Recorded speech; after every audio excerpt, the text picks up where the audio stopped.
So good day everyone. Today we will be talking about the disaster and preparedness for earthquakes or any other typhoons. So disaster can happen anytime.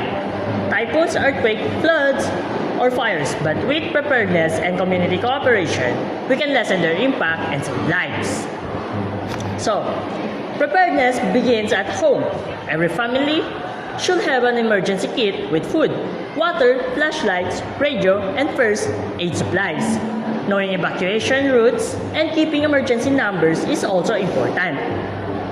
Now, our community plays a big role. 2. Barangay officials, volunteers, and rescue team works together to organize drills, give warnings, and respond quickly during emergencies.